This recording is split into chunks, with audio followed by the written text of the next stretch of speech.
Hey guys, and welcome back to another video.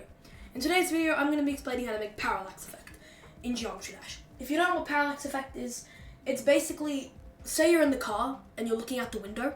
You know how things that are closer to you move faster and things that are further away move slower? It's basically like that, but in Geometry Dash. I'm going to try and keep this video under 3 minutes because I want it to just be quick. It will probably be under 2 minutes, maybe even under a minute. I don't think so, but maybe even. So basically, let's just get right into it. See how I've made a floor here? This is a prime example of parallax, but you don't have to make it a floor.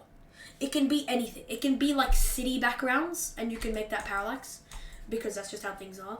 But I'm just going to use a ground for the example.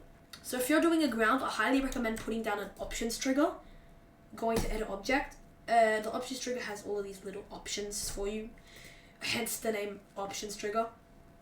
And just turn on hide ground, because this will hide the in-game ground. So let's say we get rid of it, save and play.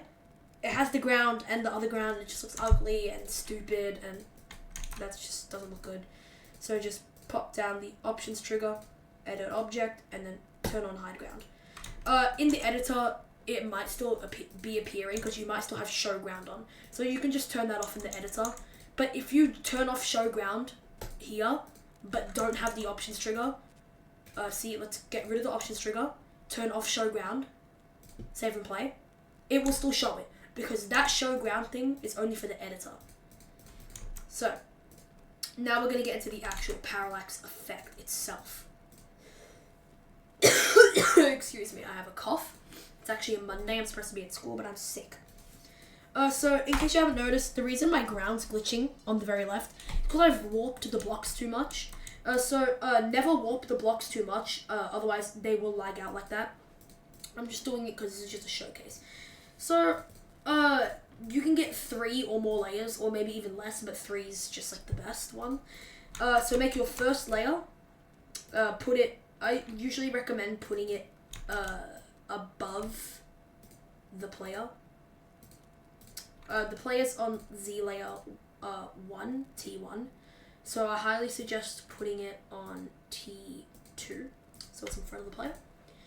And then for the next few layers, just make sure they're behind the player, so like B4 and B5 at the very back. And yeah, we've got our 3 layers. Make sure there's details on top and it's not just a plain block, otherwise you won't see the movement.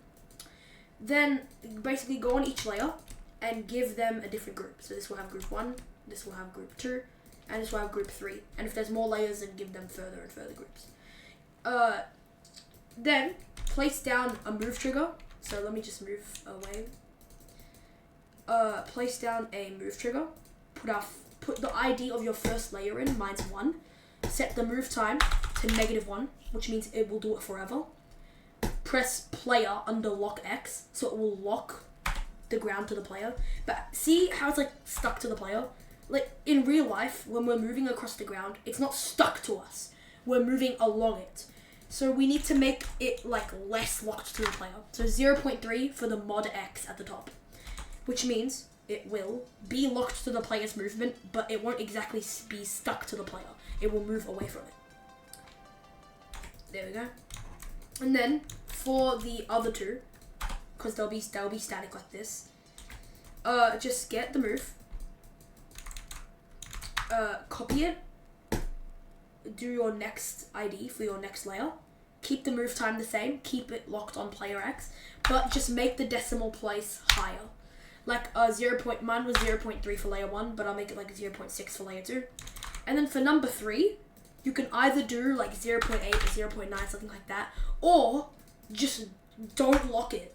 So it's just moving like normal, so it's going really fast. See, there we go. That's just a basic parallax effect. But for the move layer 3, I always suggest just going a higher number with the lock X because it just looks better. So there you go. That's just how you make a basic parallax effect in Geometry Dash. Hope you enjoyed, and goodbye. Wow!